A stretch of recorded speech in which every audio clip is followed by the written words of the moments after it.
So, okay, moving on to the Denver Open. That was a 5-round FIDE tournament. It had 1 game on Friday, and then 2 games on Saturday and Sunday. So it was like an actual tournament. I barely slept the whole weekend, though, because we didn't book a hotel. Like, the chess rate was not very good, and it was kind of a last-minute decision to play. So it would have been like $400 a night or something. So we drove an hour there in the morning and an hour back at night. So I lost 2 hours of sleep each night. Plus, you know, I can't sleep when I play chess because I just like wake up like hundreds of times because I'm so stressed. So there was that, but I still did my best. Round 1 was against National Master Neil Bhavikatti, who did very well in the tournament. I think he got 2nd place. He drew Jesse Cry in the last round, but it's not super impressive because Jesse just wanted to like win the tournament and go drink beer. So it's like, I don't think he really cared about the result of that game much. I don't think he really cared. So yeah, not super impressive, but played better than other NMs against Jesse. So this game, this is my 2nd ever Roy Lopez over the board. And the funny thing is, leading up to the tournament, I didn't prepare for this tournament, really, because I didn't know I was playing till a few days before. But I asked Josh, like, okay, what should I spend time looking at for this tournament? Because I don't have much time. I can only look at a few things. And I said, should I look at the Roy Lopez? And he said, no, because, you know, high-level players don't really play into this very much. So probably look at, like, Caro Khan and other shit, Sicilians and whatnot. And then my first game is Roy Lopez, so I don't know what I'm doing, is the point of the words I'm saying. Okay, a6, bishop a4 I knew, knight f6 castle, and then bishop e7, and then here I'm like sort of out of theory, and I'm not really sure what the move is here, like at least what I was looking at. I'm sure there's many moves that are totally fine. So I spent sort of a lot of time in the opening, which is something I wanted to avoid, but what are you gonna do? I decided to play d3 because, I don't know, like I vaguely remember this in some game. But maybe this was, I don't know, like, anyway. D3 is like totally fine. It's a good move. It's, in the Lichess database, it's the 2nd most popular move, so can't be bad. b5, bishop b3, castle. c3 is the top move here. Just trying to not allow this.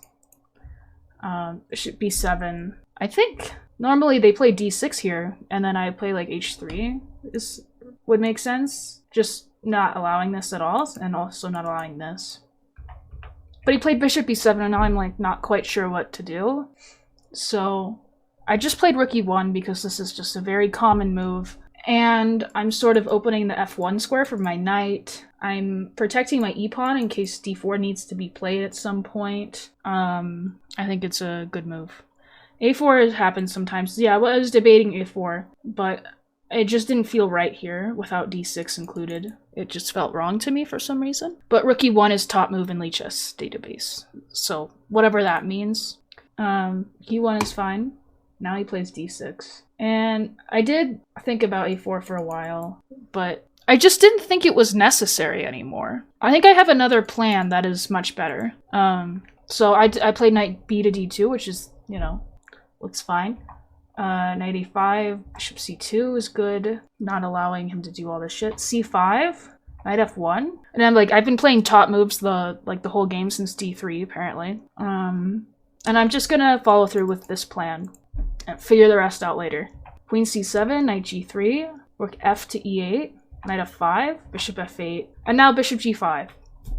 And I quite like my position here because I'm even threatening knight h6 sometimes, and I have many cool ideas that I can maybe even get an attack going somehow. So I was pretty happy here. He plays knight d7, and then I had a very long think. And the move I played I think was interesting, but maybe not so good. I wanted to discourage him from playing g6. So I played h4, and now if he ever plays g6, well, for one, the h2 square is now open for my knight to do a maneuver, and I can sort of attack this hook a little bit better. So I thought, I kind of knew when I played h4 that it was probably not the best move, but it looked very interesting. And that's sort of how I've been playing lately, is if I'm not having fun, then what's the point? So I've just been playing what I find interesting. So I couldn't find like a concrete reason why I should not play h4, so I just played it. And then immediately I thought he made a kind of a weird fucked up move. He played f6, which, listen, I just don't really feel like I'm playing a national master right now. That was my thought. Because I just could not find idea. What is idea? Why f6? I mean, maybe chat can help, but I just couldn't figure out why f6. I thought it was just extremely weakening and bad. So I'm like +1 here. I play bishop e3, which is a good move. And now he plays d5. And I got really confused. I think I need to just continue with my plan of pushing the h-pawn. But I think the line would go like this. I didn't want to... I was really unsure about if I should take this or not, too. I was just like, I'll just leave the tension, and because I'm not super experienced in these type of positions, so I'm just not sure what I'm doing. But this is... So something like this could happen. And what is eval here? Jesus. Alright, I'm like +3. So what if he doesn't play this stupid move? Why would he play that move? So I'm like +2 here. So everything's sort of tied to everything. And his pieces are misplaced and his king is weak. And my pieces are all placed pretty much exactly where they want to be. But the reason I did not play h5 was because I thought I would have time to play it later. And I wanted to get more of my pieces into the attack. So I played knight h2. Maybe queen g4 and somehow provoke the g-pawn and then play this. And I thought this could be interesting. And there are even... Just the thing is, he plays king g8. And here... You know, I had another long think here. I think I should be better here because, I mean, it's not as clear anymore. He's starting to improve his pieces. And I wasted a little bit of time. And I'll probably have to waste more time to fix this piece because I kind of put my queen where I wanted to put it. I sort of overestimated this attack, but I had a long think here, and I thought I found a very cool pawn sack. And the pawn sack is not that bad. It was my follow-up that was sort of nonsense because of a miscalculation. So I played b4, and I thought this was a really cool move. So let's go through some lines here. He said he was kind of scared when I played this move. So if he takes it, takes. Bishop takes is not working because of this move. And notice how now both of the pieces that were keeping him safe on g7 will now be gone if he takes his. So that would lead to a checkmate, which is one of my ideas. So I saw he can't take this. So I knew it's not really a pawn sack. I think this is sort of the only move to play. I mean, if not knight c6, then what? I think this is only try. And here, I sort of had a very silly, an extremely silly just oversight here. So I think I should just play bishop b3. And I might even set up something like this. That sort of checkmate.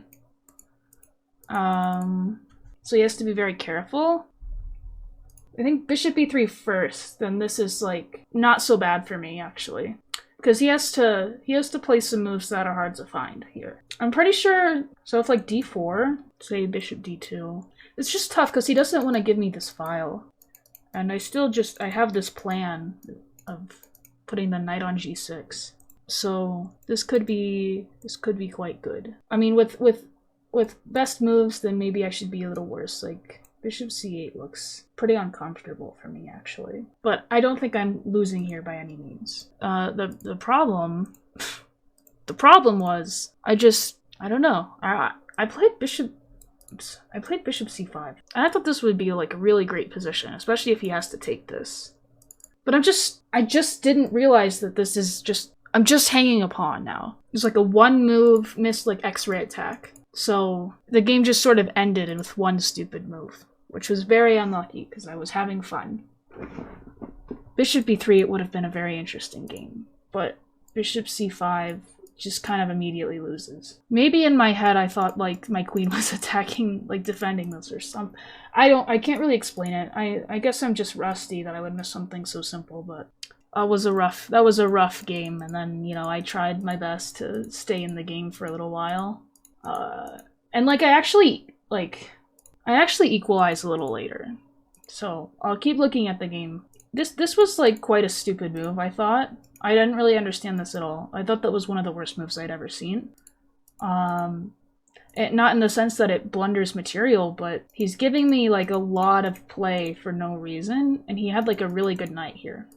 So now it's like, so rook d1 like looks extremely scary at first because it looks like I'm just winning, but unfortunately rook queen e8, and now, you know, rook f7 is possible. And here this would be equal. Like, I would be okay here if I did this. Like, maybe rook d3. And I'm down a pawn, but again, his king is weak, his pawn structure sucks, and his pieces are uncoordinated. My only real problem is this knight, and I think I can fix that pretty easily. Maybe with, like, this sort of reroute. Or just taking this in some manner, and then knight g4. But instead, I was like pretty surprised when I was looking at this game, when I was putting this in the study. I thought I wrote it down wrong. I was like, why the fuck did I don't even remember playing this move. Apparently I played g4. But then I realized what I'm doing is I'm trying to get to... So the time control is game 90, 30-second increment. In 40 moves, and then when you reach 40 moves, you get another 30 minutes. And this is move 36, this is move 33, sorry. So I'm low on time is what's happening now. And I thought I was just, when he played queen e8, I got sort of discouraged, and I thought I was just losing. I mean, this is totally fine. I don't know why I did not play this. I think I didn't play it because I was just frustrated that this isn't winning, I guess. I couldn't really tell you why I played g4. Because he just plays queen g6. I mean, if he doesn't play queen g6, oh, he just has bishop c8. I guess I missed this or something. Yeah, I guess I just missed bishop c8, and that's why I played g4. He just wants to trade the queens, which is very reasonable. And now I'm just, you know, trying to get... Like, I'm just very discouraged here. He allows this, like, little pawn grab. But it doesn't really matter. Again, taking on f3 is not so good, but it doesn't really matter again because, yeah, computer said equal for a second, but it's not. I'm losing here. It's just kind of a miserable endgame. So, okay. Okay, so the computer is on a low depth, so it keeps freaking out. Like, it keeps saying equal, but then it's like, oh wait, no. So no, this is... And then I resigned, because, you know, wait. No, I didn't. This wasn't the position. I think I put this in wrong, because this isn't possible to resign here. It doesn't make any sense. I think his king was here. Yeah, I think I somehow left out, like, a move. Or, yeah, I think I somehow left out a move. It was like this, and I resigned. I'm not that bad. If I am, I should probably kill myself, but... So this was that game. I didn't feel really bad because, I mean, it's a national master and I am not a national master, so kind of an expected result. I tried my best, but yeah, it's kind of hard to, like, realize that drawing is, you know, an okay result. It's hard to actually believe that. I want to win! I know, NMs are not good. I agree, but, rating-wise, I'm only gonna lose like a rating point for that game. But again, I sort of don't care about my rating anymore, because I'm going to drop under 2,000 for my match with Rhett, and this is something I think I've just been putting off for a long time. That was sort of inevitable. Because if you look at my USCF rating graph, every time I like get to a new high, I immediately lose 100 points. Or not immediately, but I lose 100 points. But as soon as I do that, I shoot up 300 points. And I've been not I've been sort of like just afraid of dropping below 2,000 because I don't want people to make fun of me.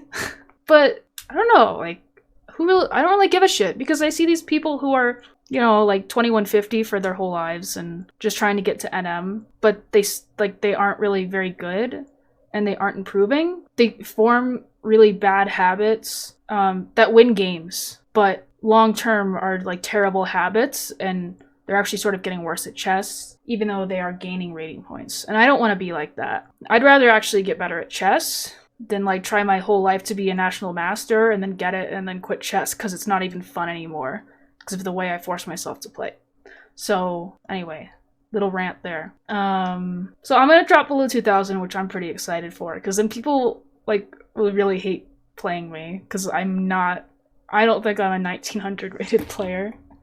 So that'll be fun. People will be really upset when they play me. But okay.